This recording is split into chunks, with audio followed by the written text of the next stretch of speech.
Dans un petit village niché au cœur des vastes savanes d'Afrique, vivait une jeune fille nommée Kalia. Le village, nommé Ukunda, était entouré de montagnes imposantes et d'une faune abondante. Les habitants y vivaient en harmonie avec la nature, croyant que chaque arbre, chaque ruisseau et chaque animal possédait une âme et une sagesse ancestrale. Kalia était curieuse, courageuse, et aimée de tous, mais elle avait un rêve que personne ne comprenait. Depuis son plus jeune âge, elle rêvait d'un lion majestueux qui venait à elle, l'appelant à le suivre dans les montagnes au-delà des plaines. À chaque rêve, Kalia ressentait une étrange attraction, une promesse d'aventure, de défi, et surtout, une connexion qu'elle ne pouvait expliquer. Un matin, après une nuit encore troublée par ce même rêve, Kalia se confia à sa grand-mère, Meim Ngolu, la sage du village. Celle-ci, le visage marqué par les années, fronça les sourcils en écoutant Kalia décrire son rêve. « Mon enfant, ce que tu vois est bien plus qu'un simple rêve, » dit Meim Ngolu d'une voix grave. Les anciens racontent qu'il y a des siècles, un serment a été passé entre les hommes et les lions de ces montagnes. Ce serment liait nos destins, nous promettant protection mutuelle et respect. Mais, au fil du temps, les hommes ont oublié ce pacte sacré. Il semblerait que les lions cherchent maintenant à renouer ce lien à travers toi. Intriguée, Kalia demanda, « Mais pourquoi moi, grand-mère? Que dois-je faire ?» Meim Ngolu la fixa intensément. « Tu dois suivre l'appel des lions, grimper jusqu'au sommet de la montagne du Rocher Doré. Là, tu rencontreras le roi des lions. Mais sache qu'il ne s'agit pas simplement de gravir une montagne. Tu devras prouver que ton cœur est pur et que tu es digne de restaurer l'ancien serment. » Sans hésitation, Kalia se mit en route dès l'aube, armée uniquement de son courage et des bénédictions de Meim Ngolu. Le chemin vers la montagne était long et parsemé de dangers. Les hautes herbes cachaient des serpents, et les collines rocailleuses étaient escarpées.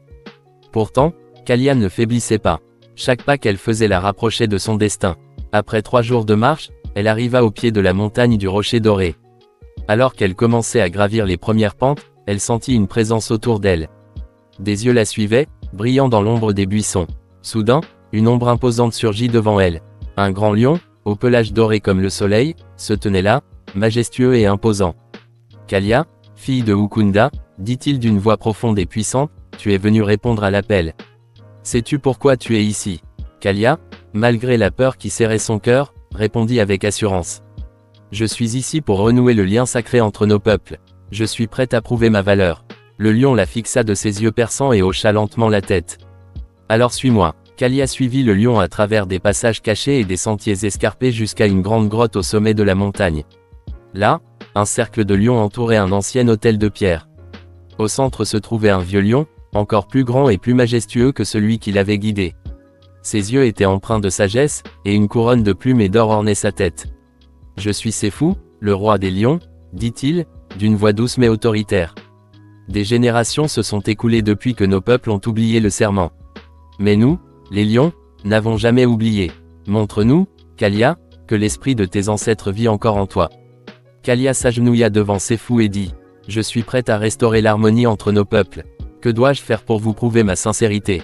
Séfou l'examina longuement avant de répondre. « Il existe un arbre ancien, l'arbre des étoiles, qui se trouve au sommet le plus élevé de cette montagne. Cet arbre est sacré pour notre peuple et pour les tiens. Mais il est entouré de dangers, car il est aussi le lieu de repos des âmes oubliées. Si tu parviens à cueillir une feuille de cet arbre sans te laisser submerger par la peur, alors tu prouveras que ton cœur est pur. » Sans hésiter, Kalia se leva et prit la direction que lui indiqua Séfou. Le chemin était encore plus périlleux que tout ce qu'elle avait affronté jusque-là. Des vents puissants soufflaient, et des voix étranges murmuraient dans l'obscurité. Mais Kalia gardait en tête la mission qui lui était confiée. Enfin, après une ascension difficile, elle aperçut l'arbre des étoiles. Il était immense, avec des feuilles argentées qui brillaient comme des étoiles dans la nuit. Kalia s'approcha et, avec délicatesse, cueillit une feuille. À cet instant, une paix profonde l'envahit, et les murmures autour d'elle s'éteignirent. Le vent se calma, et les étoiles parurent briller plus fort. Elle redescendit vers Séfou et les autres lions, la feuille en main. Le roi des lions sourit. « Tu as prouvé ta valeur, Kalia. Le serment est renoué. Désormais, nos destins sont à nouveau liés, et nous veillerons sur ton peuple, comme il veillera sur nous. » De retour au village, Kalia fut accueillie en héroïne. Elle raconta son aventure, et le village tout entier célébra le renouveau du pacte sacré avec les lions. À partir de ce jour, les hommes et les lions vécurent en harmonie, chacun respectant l'autre et honorant l'esprit de l'arbre des étoiles. Si vous voulez des livres sur les contes, des histoires et des livres sur comment générer des images ou des voix avec l'intelligence artificielle, tous les liens dans la description. Abonnez-vous, aimez et partagez, pour ne rien rater de nos prochaines publications. Activez la cloche de notification.